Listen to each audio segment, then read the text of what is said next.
attention to all this. You will note that more air traffic controllers and TSA agents and park rangers are about to go without a paycheck. You've got families and children that rely upon SNAP benefits that are going to go hungry here at the end of the week. You've got more critical workers, by the way, including the people who are the stewards of our nuclear defense arsenal, who are forced to stay at home as the government remains closed. The Democrats own every one of these consequences. So we want to point out a couple of important facts this morning for you. It's no coincidence that polling this week confirms that over 70% of the American people believe the Democratic Party is out of touch. And amazingly to us, still every day, they turn their backs on more and more hardworking American families to prolong their pain. And that is exactly what's being felt here.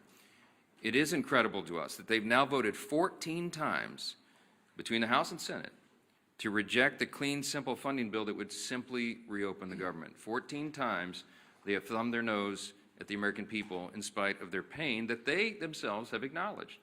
And as we've explained here, the motivation behind that is very clear. And this is why the polling is indicating what it is. The people know the Democrats are responding to fear. It is their fear of the most radical far-left voices in their party that has made them decide to obey the demands of the far left and to shut down the entire government and thereby inflict all this pain on the people. And almost comically at this point, the Democrats are still out trying to convince you that this is somehow Republicans' fault. But the facts are the facts, and the American people can see that very clearly. They see the truth. We brought you a handy scorecard here so you can, follow the votes. I mean, this is very simple. The votes to pay the troops and federal workers and continue SNAP benefits and get air traffic controllers and Border Patrol agents paid. This is the vote tally. You see the dates here. The House did our work back on September 19th, and we voted, Republicans voted yes. Democrats voted no on all those things, and the Senate has now done it an additional 13 times. These are the votes. No one can say that this is in any way the fault of Republicans. We have a clean, simple bill, and everybody knows it. House and Senate Democrats are openly admitting that this is their shutdown. You have seen the highlight reel of all of them stumbling into admitting that, and yet they're also incoherently claiming that the shutdown is somehow on the fault of the other party, and the people aren't buying it.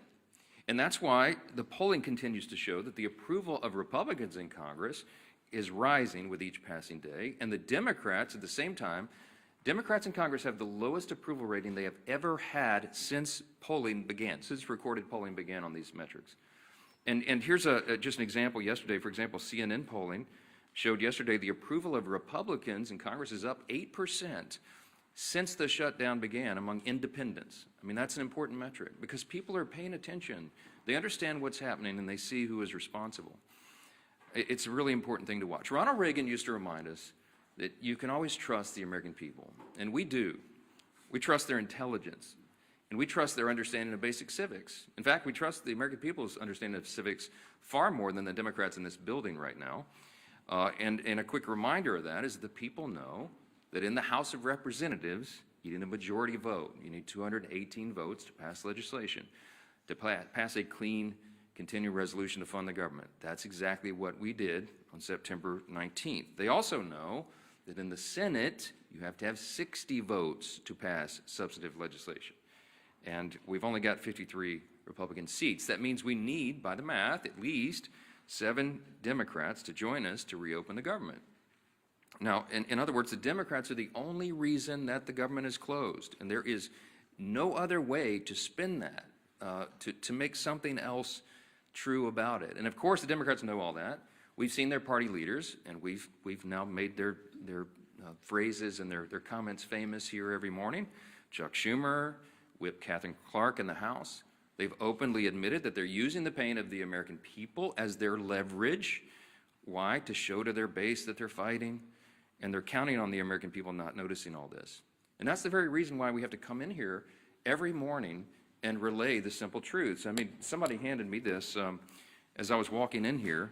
Yesterday, according to the Media Research Center study, by a 2.5 to 1 margin, the Capitol Hill Press Corps has tweeted more about the House calendar during the shutdown than the negative consequences of the Democrat shutdown. than the troubles that we have, the hardships that are being experienced because of the troop pay and WIC funding and flights grounded and SNAP funding. You guys are writing more about the House calendar than the real pain that's being inflicted on the American people, and that's why we have to come in and relay the simple facts. Now, there's a misguided strategy that the Democrats are pursuing right now, and it reveals two important things that can't be glossed over. Number one, it shows they have no cards to play except to try to blame the other team, which is ridiculous, and it shows how little they think of the American people. They had a rally a couple weeks ago. They tried to portray President Trump as a king, and we pointed out, again, the obvious truth. If the president was a king, then the government would be open. He's been trying to do that, and low-income families would be getting the food assistance that they need by Saturday. Republicans cannot wave a wand and reopen the government on our own.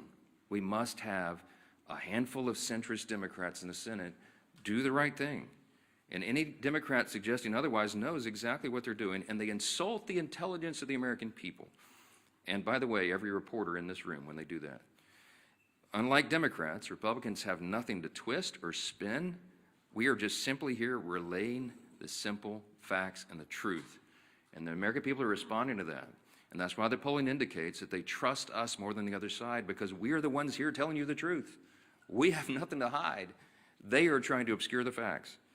And by the way, the biggest unions are beginning to say the same thing. On Monday, the largest union of federal workers, the American Federation of Government Employees, came out, as you saw, and publicly urged Democrats to join Republicans and pass the House's short-term funding bill. The union president said, quote, "A strong America requires a functioning government, one that pays its bills, honors its commitments, and treats its workforce with respect by paying them on time." Amen to that. Of course, we agree. But it wasn't just the AFGE. You had the same commentary, the same plea by the National Association of Air Traffic Controllers, the Coalition of Airline Pilots Associations, the NetJets Association of Shared Aircraft Pilots, the Allied Pilots Association, the Southwest Airlines Pilots Association, the leader of the Teamsters, and the New York Steamfitters Union. They're all coming out. These are the constituencies that the Democrats claim that they support, and that's why the unions came on side of the Republicans in the last election. They've had enough of this nonsense, and they've all called on Senate Democrats to end this shameful shutdown. And it is a shame. The Democrats need to be publicly prodded by their millions of hardworking Americans to just simply do the most basic function of their jobs. A rational person would read the pleas of the federal workers and conclude that it is time to end the charade and turn the lights back on. But the Democrats are not rational right now, and they've deliberately ignored the plight of all these federal workers around the country. People are going to remember this, and they should. I want to quote to you a couple of senators over there on the Democrat side. Listen to this nonsense. Senator Mark Warner, the senior senator from Virginia, and this is noteworthy because Virginia is the state with the largest number of federal employees. He claims that federal workers want him to vote against reopening the government. He literally said, quote, "I think they want us to fight this." Fight what, Mark? What are you talking about? We have a clean CR. This is not a partisan dispute. It's ridiculous. Senator Tim Kaine is the junior senator from the same state of Virginia with the largest number of federal employees, and he said, quote, "I work very closely with them, and the AFGE would not want us to cut a deal." What the heck are you talking about, Senator? There is no deal here. We're not talking about a deal. We're talking about a clean CR that all of you voted for even as recently as this year. And here's my favorite one. This is the best quote. When asked about the AFGE statement from the big union, Senator Jeanine Shaheen said, quote, "I had a conversation with the president of AFGE earlier, right after the shutdown, and that was their position then." So let me just translate for you. Senator Shaheen spoke with the head of the largest federal employee labor union. The president of that union explained to her the harmful effects of a shutdown, and then Senator Shaheen went out and voted to close the government anyway, and continued to do that more than a dozen additional times. Senate Democrats knew the pain this would cause. They knew about the missed paychecks. They knew the uncertainty of making rent for so many people. They knew about the missed meals. They knew about delayed flights. They knew that our nuclear arsenal and our national defense would be negatively affected by this, and they did not care. They shut the government down anyway to appease the far-left voices of their base. And the Democrats have some soul searching to do. Are they going to continue to do that? Are they going to run from the far left and do their bidding? Or are they going to do right by millions of federal workers and the American people who continue to show up to work daily without pay? Are they going to do right and reopen the government so that those people are taken care of instead of the Marxist far left base in their party? That is the question. And we pray that Senate Democrats come to their senses before the situation becomes too dire. On Saturday, this gets very real. SNAP benefits will stop flowing to all those who need it. You're talking about tens of millions of Americans at risk of going hungry if the Senate Democrats can continue this gambit.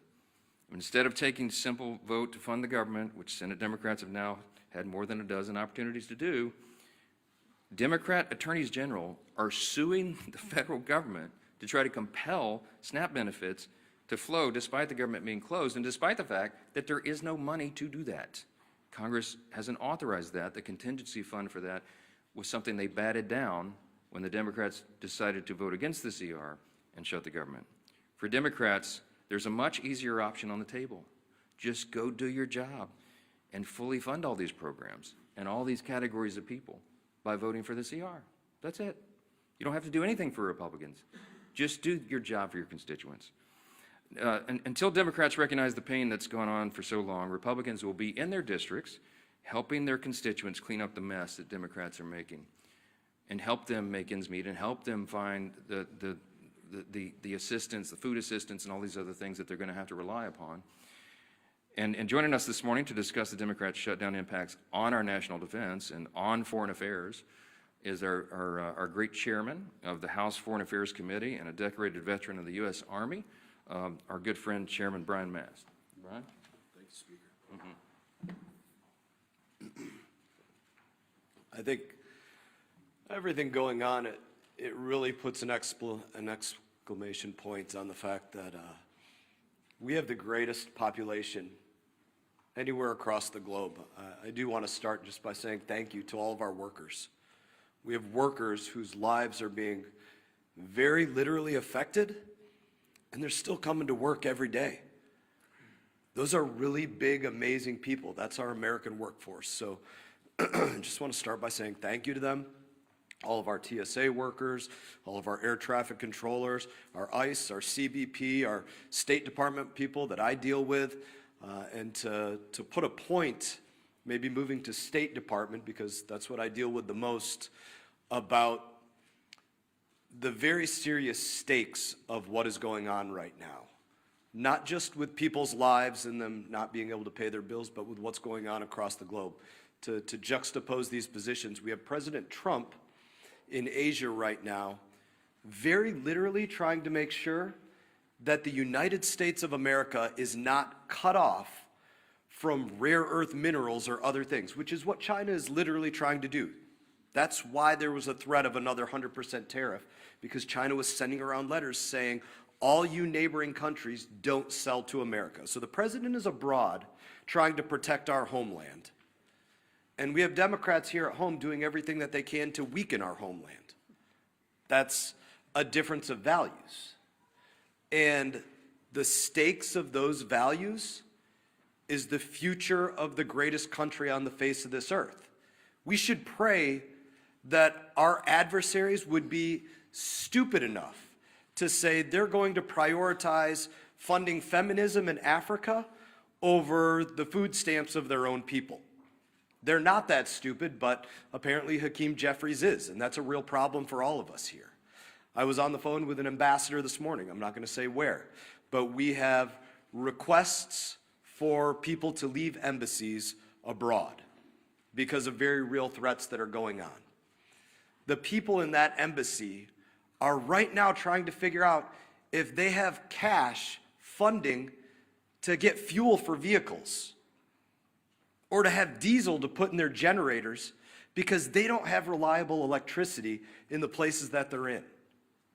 Those are the real world consequences. While they're also worrying about their paycheck isn't coming in, can their family back home buy groceries, pay their bill for student loans, pay for the fuel to get their kids to school, or the tuition at their children's school, or all the other things that they have to worry about while they're worrying about can they even get out of country. So those are the difference of values. I guess I would close it by saying this.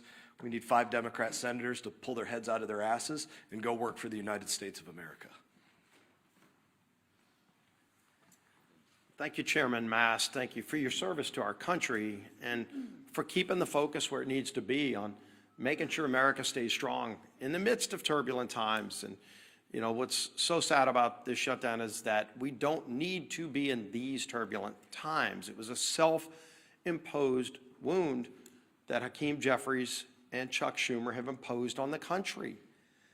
And if you look over this last month of the shutdown, you've seen Democrats literally playing a Dr. Jekyll and Mr. Hyde game with the American people. On one hand, they'll try to say, it's not us, it's the Republicans.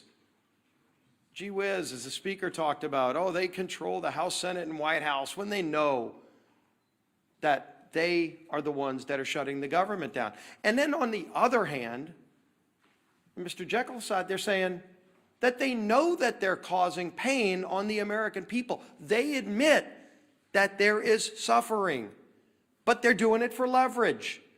So you can't have it both ways, Chuck Schumer. You can't wake up one day and say you're going to try to blame it on the Republicans, and then on the next day, you're trying to say that, gee whiz, we know that we're causing these problems. They're admitting they're causing suffering on people, but they're doing it for leverage. And they can't even explain what that leverage is, because they just need to show their radical base that they're having a fight with Donald Trump. It's all it's been about from the beginning. You really want to know who's calling the shots in the Democrat Party? You saw it on the stage this past weekend. Bernie and AOC on the stage with the new leader of the Democrat Party, Mandami. Maybe Chuck Schumer's waiting for Mandami to let him know when he can open the government back up again. But families can't wait, because the real suffering is going to begin. It's already been happening, but it really hits home this weekend when SNAP benefits run out, and they know that. But I'm going to go through some of the lies, the myths, the things that they say when they know better. Chuck Schumer just yesterday said, quote, Republicans are in charge of the White House, the Senate, and the House, but they're refusing to do their job. Now, Chuck Schumer's been in Congress since the 1980s. And he knows that every day he's been there, there's been a requirement that you need not 51, not a majority like we need in the House. He was in the House where you did need a majority, and then he went over to the Senate where it's always been a requirement that you need a supermajority. And in fact, when they changed the rules, it's not a standard or a custom, it's an actual Senate rule that you need 60 votes. The rule used to be higher. And in 1975, many of you might have thought Chuck Schumer voted for that rule. He came in just a few years after. In 1975 is when they lowered the threshold to 60 votes. It used to actually be a higher standard in the rules. And so every day Chuck Schumer's been in Congress, it always took more than a simple majority, in fact, 60 votes to pass these kinds of bills through the Senate. And he knows that. So you'd ask him, why is he trying to lie and mislead the American people? When he makes a statement like that, he knows he's trying to mislead the American people. And yet on other days, he does admit he knows he's causing suffering, but he's doing it for leverage. And so this game back and forth is what the American people are sick and tired of.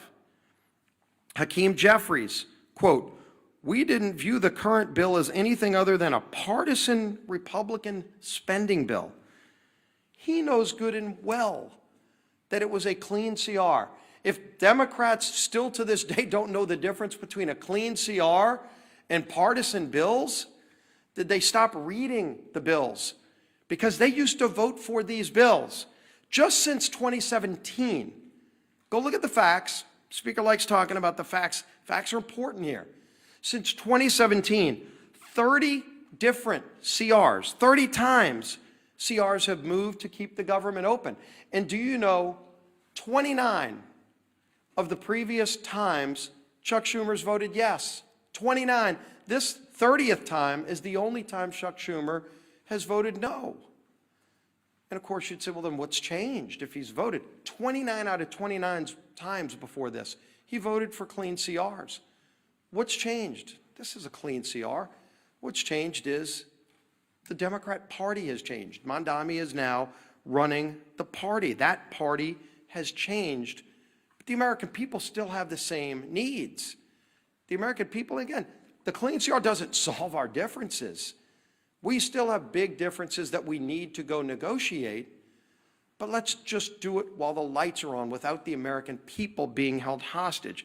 And of course, the final myth that's been out there for the beginning of this whole shutdown that we've debunked many times, that it's, quote, a total effing lie, that was Chuck Schumer's word, I think he actually used the word itself, that Democrats support free taxpayer-funded health care, free legals. That was Schumer saying that.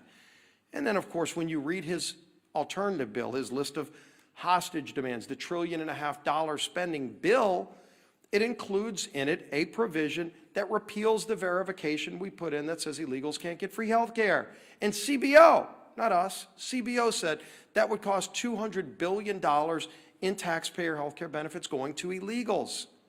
They know that. Of course they know it. And so why would they want to try to mislead the American people by over and over again making those statements? So here you can see it. Time and time again, the SNAP benefits comment the speaker talked about. They were warned in early October that 42 million people could be at risk in just weeks of losing their SNAP benefits if they didn't open the government. They knew that, and they want to play this game of chicken, this Jekyll and Hyde, one day trying to blame everybody but themselves, and then the other day taking ownership and admitting they're causing suffering, but they want to do it for leverage. You can't have it both ways. And more importantly, the American people are feeling the suffering. And this weekend, that suffering gets worse. And we have voted over and over again to prevent the suffering. It's not necessary. It shouldn't happen.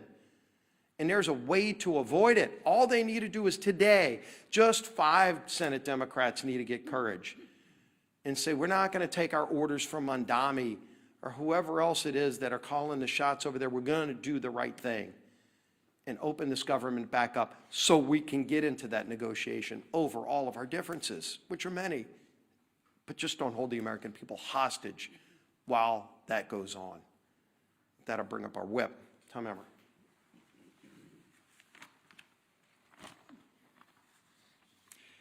The Democrats have no leader, no vision, no message. And nothing proves it more than the chaos they have caused with their needless government shutdown. We are now 29 days into this mess, and the Democrats have contradicted themselves every turn with no exit strategy in sight. They've tried to make their shutdown fight about health care, while simultaneously demanding that we cut $50 billion in rural health care and give taxpayer-funded health care to illegal aliens.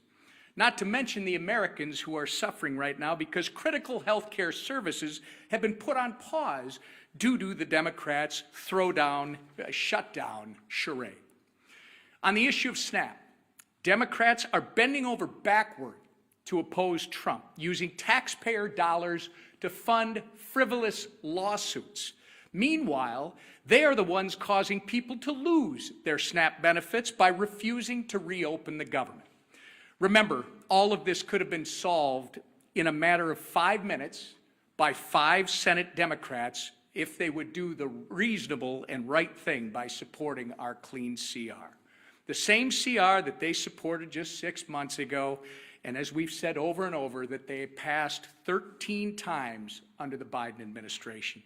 But instead, they'd rather run in circles, tripping over their own feet in the process and hanging their constituents out to dry. Why? In order to attain political leverage and score points with the radical Mamdani and Omar Fata supporting that, by the way, for those of you that don't know, is the Mamdani of the Midwest, Omar Fata, supporting that wing of their party. Take it from the party who essentially wrote the government shutdown playbook. It doesn't work. Shutdowns achieve nothing but hurt everyone. So enough with the political games. Pass our clean CR and let's reopen the government for the people that you were elected to serve.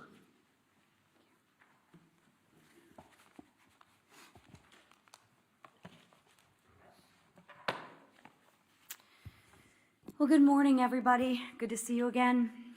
Let's get one thing straight right out of the gate. House Republicans did our job. Senate Democrats didn't. It's that simple. More than 1 month ago, under the leadership of Speaker Mike Johnson, the House passed responsible legislation to keep our government, your government, open. Meanwhile, Senate Democrats voted again and again to keep it shut down. So before anyone throws around cheap insults like one Democrat member did on social media this week, and I'll just read it. Lazy Mike Johnson has made himself irrelevant and pointless. You know, I always find that funny. When you can't beat us on the issues, what do children do? They personalize it. And that's exactly what this member is doing. He can't beat us on the issues. So he wants to attack our leader, who has done a remarkable job, and personalize it. We're not in 6th grade anymore. But maybe for some people they are in 6th grade. But let's remember the facts. Republicans acted. The Democrats stalled. Mike Johnson has shown leadership, discipline, and focus. And what's lazy, I'll share with you what's lazy, is Democrats refusing to do their job and blaming everyone else for the problems in which they created. Because what Democrats are doing is wrong. And Americans, real Americans, hardworking Americans, are getting hurt. I, for one, have had it. And I don't think I'm the only one out there. On Sunday, a Democrat House member admitted to the Wall Street Journal that his party is being pushed by far-left groups. He said the quiet part out loud, everybody. He said what we've been saying forever. He said Democrats were lying to the American people about the reason behind the shutdown. Well, that's a shock, right? It isn't for health care. It isn't for health care, because if it was about health care, they wouldn't have stripped the $50 billion rural health care fund. I mean, come on, Democrats, get your stories straight. At least get a good story that you can spin to the American people, but you can't even keep your story straight. Listen, what the speaker said, Ronald Reagan was right. Trust the American people.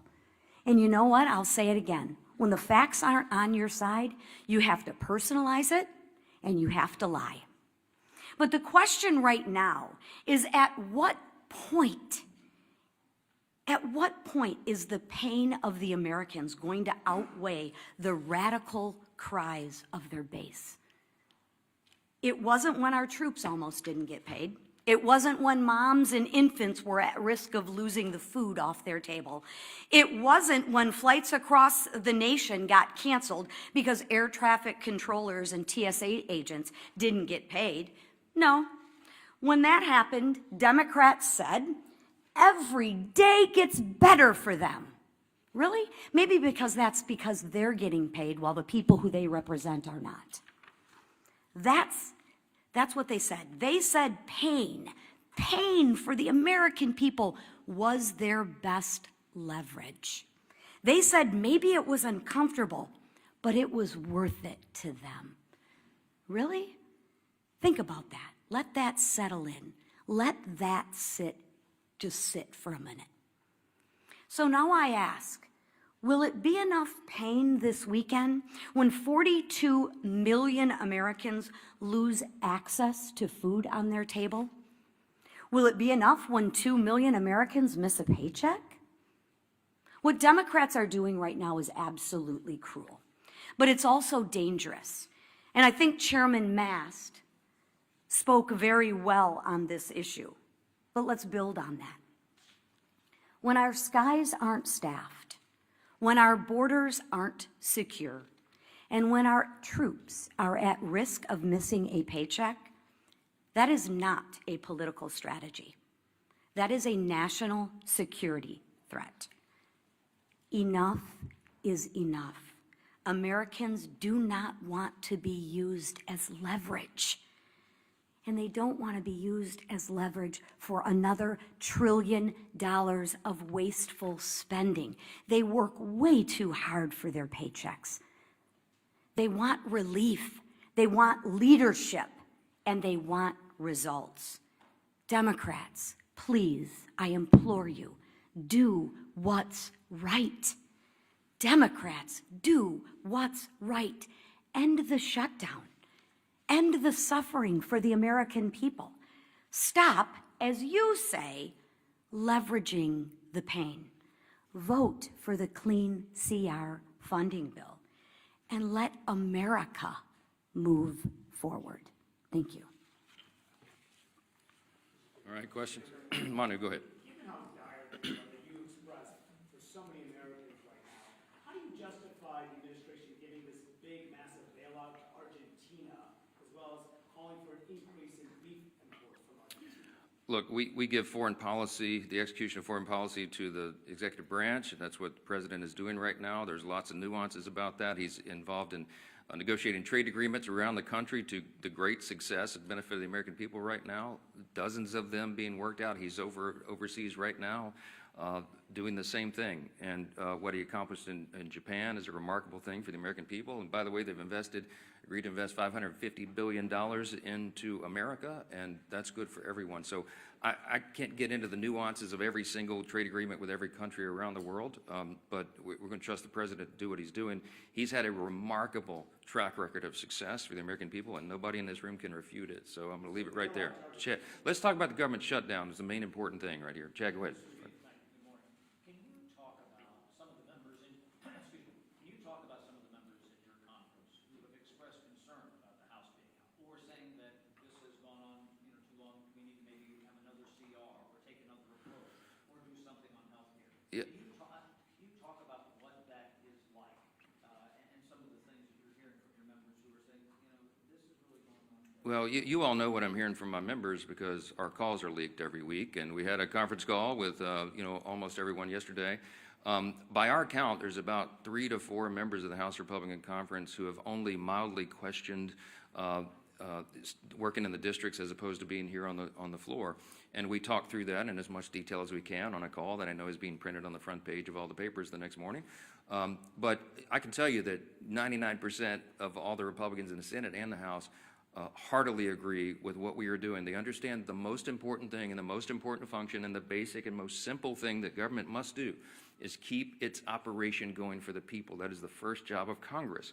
And when we can't do that, everything is paralyzed. And so we have made that the #1 emphasis. We need the Senate Democrats to do what they have always done in the past. Don't make me tell you all the facts again. 13 times during the Biden administration alone, they voted on CRs to keep the government going. They know the pain they're inflicting. They do not care because they're more afraid of the radical left Marxists in the base than they are the American people. That's plain and simple. And so it's painful for them, for us to get up here every single day and relate again the simple truths. We have to do that. The repetition is what makes the truth saturate, because most of the mainstream media is giving us headwinds. They're pushing back, as I just demonstrated from you from the results.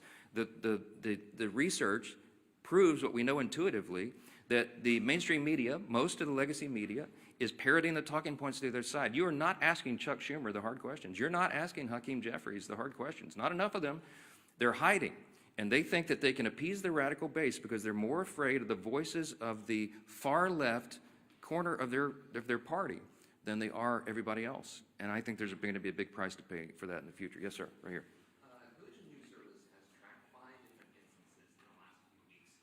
DHS or ICE agents apparently, or the Twitter support, shooting Christian clergy with pepper bullets, pepper rounds, and rubber bullets. There was viral video of a Presbyterian minister being hit in the head with pepper rounds, and just last week a UCC minister was shot directly in the face with a pepper round by a DHS agent that left his face bloody. I know that you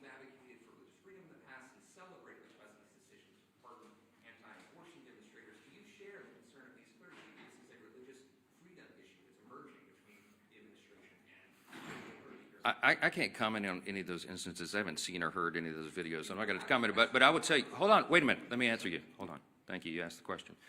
Religious freedom does not extend and give you the right to get in the face of an ICE officer and assault them, if indeed that was what happened there. What I've seen is a measured approach by the people who are trying to enforce our border laws, our immigration laws. And that was desperately needed and desired and demanded by the American people. You might remember the #1 issue in the November election last year was the wide open border and the chaos that has ensued by that. So the people are out doing a very difficult job. ICE officers, by the way, are under tremendous strain and pressure. How would you like to do that job if you had to put on the badge and do it? When you know you have the media criticizing every move, and you have wild protesters in your face, cursing at you, waving their finger in your face, and sometimes pushing you and assaulting you. Okay, it's a dangerous, risky job. Thank the Lord that there are people who are willing to do that difficult job, to put on the badge and show that kind of courage.